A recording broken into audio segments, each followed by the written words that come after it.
Habarigani, Jambo Mambo, Familia Angu. How are all of you? Mimini Babu Eli. And first of all, for all of my fellow Muslims, all of my fellow Judeo-Muslims, I'm hoping that you're having a good Ramadan. I went through a little period today in my fast in which, I kind of felt a little bit sick. After all, I'm a diabetic, and fasting is something that's kind of challenging for a diabetic. You have to be very precise in what you're doing, or you could end up in the hospital. But by the grace of Allah, Alhamdulillah, every time that I have fasted, I have gotten, my health has been very good. I never have gotten seriously ill, or ill at all, for that matter, for going ahead and fasting. Fasting has always been a blessing for me, so I'm not, I know what I'm doing at this point, but the thing that's making it more trying, this year, is that I am on a meal substitution diet in which I have a liquid meal that's very low in calories in the morning, and I try not to eat until sundown, or to drink anything until sundown. But it's challenging, but Allah is with me, Alhamdulillah, Subhanallah, and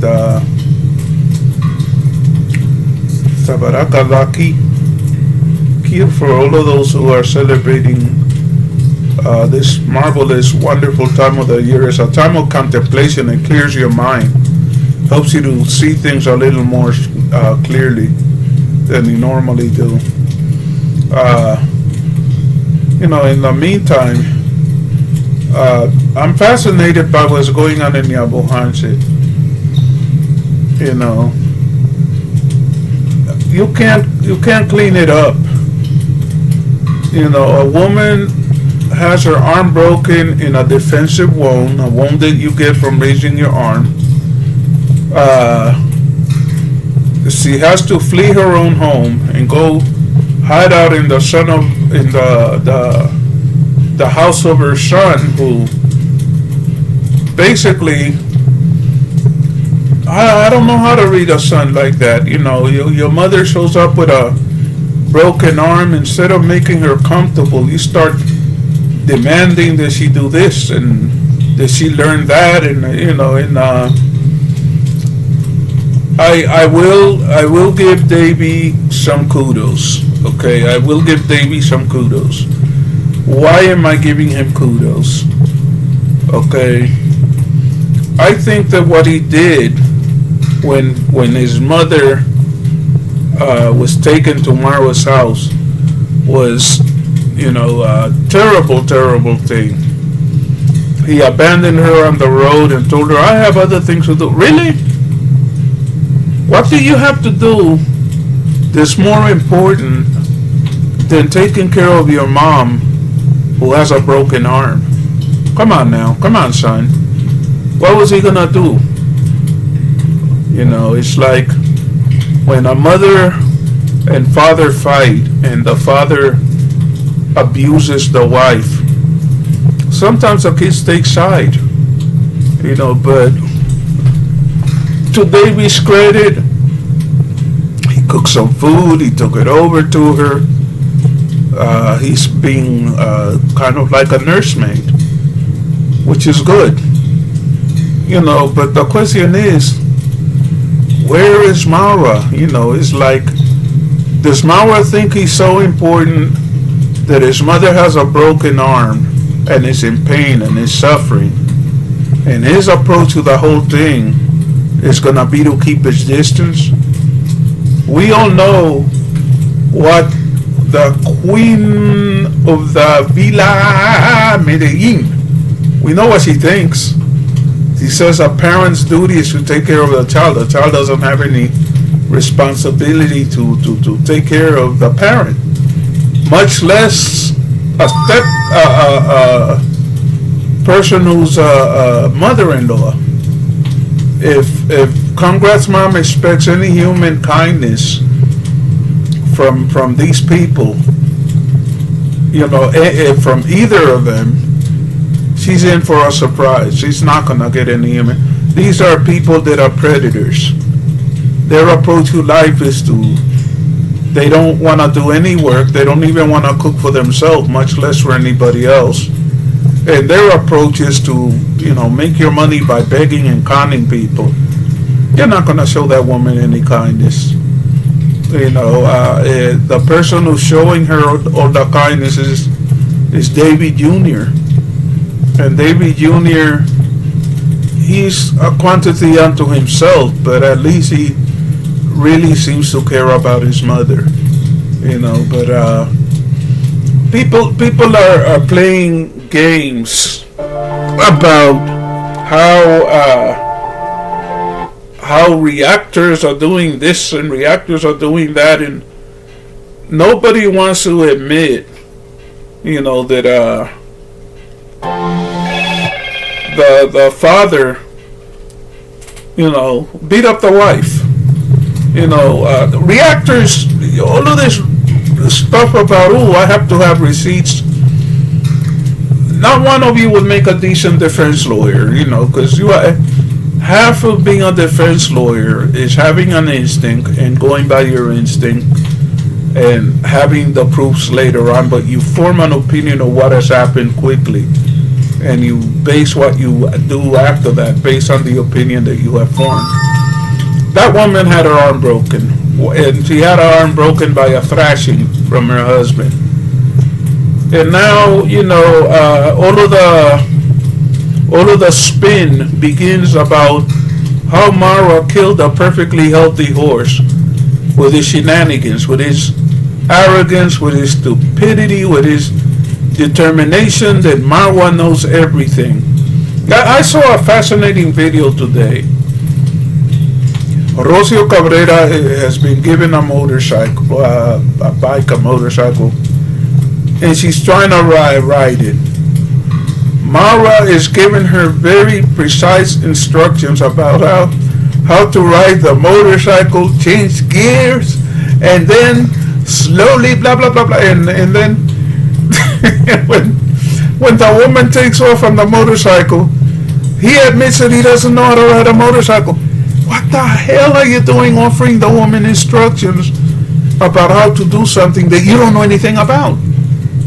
Those horses all of them would be in better shape, and that one dead mule would be alive right now if Marwa wasn't this know-it-all who, he's gonna instruct people on how to do things that he admits minutes later he doesn't know how to do.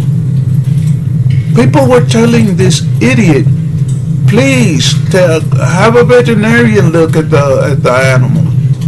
Get prescriptions. Oh no, he's going to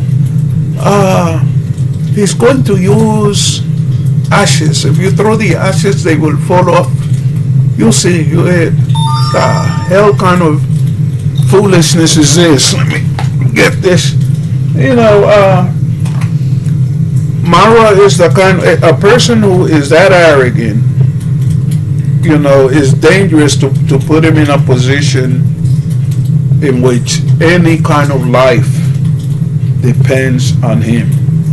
Because what he's gonna do again and again and again is, Marwa knows everything, nobody else knows anything. He's not gonna listen, he's not gonna pay attention, and look at what happens. A perfectly healthy creature ends up dead. I hear stories about how he was trying to drag these horses. For God's sakes, let's not call them horses. And I'm gonna tell you something. There is one horse and two mules, and that was the beginning of the problem. This man is too damn ignorant to understand the difference in between a horse and a mule. How can you expect a foolish man like this to be capable of caring for those animals in a responsible way?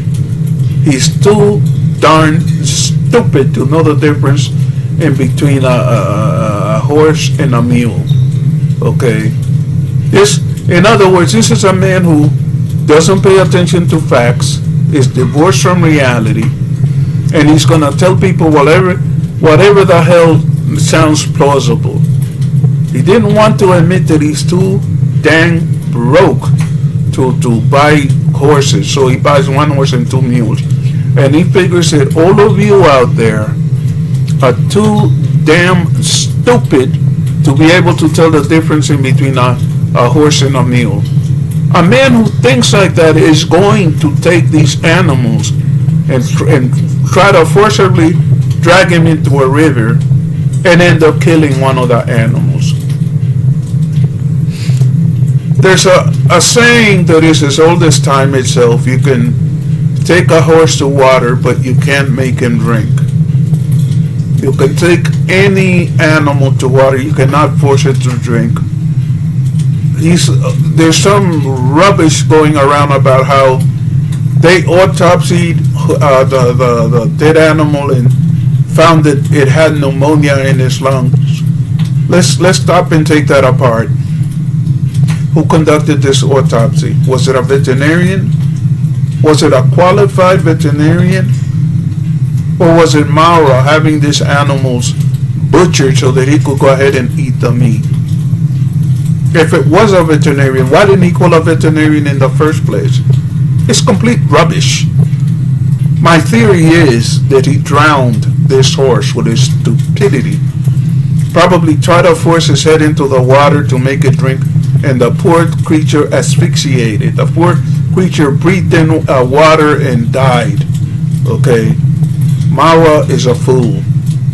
Marwa is a fool, and if he had a conscience, he would return those remaining creatures to wherever he got them from, or give them to somebody else before they end up dead too.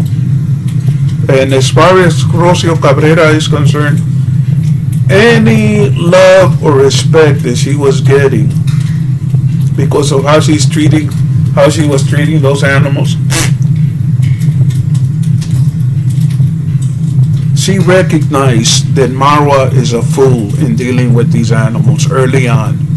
And she tried to tell him, listen, these animals respond more to kindness and, gentleness than they do to force. She would tell him, don't pull them, try to get them to. The point is that, how do I put this without sounding insulting? Marwa does not have two nuts hanging beneath his rungu. Marwa is, pardon my language, but there's an expression in America. I'm gonna throw in the word cat to take away any offensive. He is whipped by pussy cat. He is whipped by pussy cat. That woman controls him. She should have told him, listen, what you're doing is stupid, don't do it. And she didn't. And as a consequence, one of those creatures that she claims to love so much is dead. I look at how this man is behaving, about the fact that his father-in-law, or his stepfather, pardon me, beat his mother to the point of breaking her arm. Okay, this is a man who can't be counted on to do the right thing. I heard somebody say, I think it was Coco Mama, say something to the effect that, a comment that she read said something to the effect that maybe the mother has a big mouth or whatever. Listen to me. If everybody in this world, man or woman, who had a big mouth or said offensive things was worthy of being beaten up, all of us would be beaten up. Come on now. If somebody has a big mouth and is talking to you in a way that offends you, we're all adults. What you do is you tell that person, listen, stop. And if they don't stop, you turn around and you walk out. Let's speculate for 1 minute. Let's say that it is a defensive wound, and I'm convinced that it is. Let's say that whatever it was that he was trying to hit her with, be it a stick, his fist, or some object, let's say that it had landed on her head, the blow had landed on her head. Because the mighty Seventh-day Adventist elder couldn't control his temper, that woman could easily have ended up dead. I have heard people say that it's the Kuria culture, that even the police are aware of the fact that this is how, Kuria culture is. There's a film that was made in America called The Burning Bed. And The Burning Bed is a frightening film for men who like putting their fists or their hands on women. It's about a man who regularly beats his wife. And what the wife does is she waits for him to go to sleep one night. Goes into the bedroom, sprinkles some sort of accelerant on the bed and burns him to death. Okay? It is dangerous to beat up on women.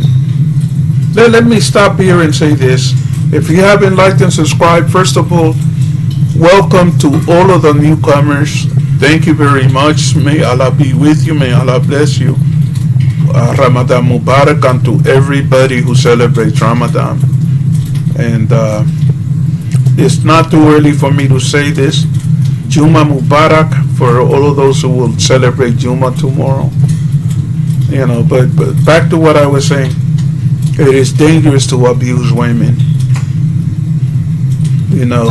Men who abuse women forget something, and that is that most of you are stupid enough to beat and abuse a woman, and at the same time you're gonna sit down and eat food that she prepares. You know how easy it is for a woman to poison your food? Okay? Most of you that beat women are stupid enough to lay in bed next to her. You know how easy it is for her to wake up in the middle of the night, get a knife and cut your throat, or stick a knife into you, and later on say, oh, I don't know, I don't know, men came in, the point is this. Most abused women are abused. Why? Because they're meek. Because they're gentle creatures. They may talk, they may say some offensive things to a man, but they're basically not going to hurt anybody with their hands. Okay? People know who they can get away with that kind of stuff with. But at the same time, for every man who successfully abuses women and seems to be getting away with it, there are a lot of those men who die of mysterious illnesses. Suddenly they get sick, nobody knows what. They don't conduct autopsies in villages like Nabohan said. If somebody's poisoned, unless somebody really knows what they're looking at and can say this person has been poisoned, hey, Asante Asana, if you've managed to watch the video for this long, and may God bless each and every one of you. Ramadan Mubarak. And, Mungu akubariki. Pray for me, let me pray for you. Pray for my health, I'll pray for yours. In the meantime, quiety.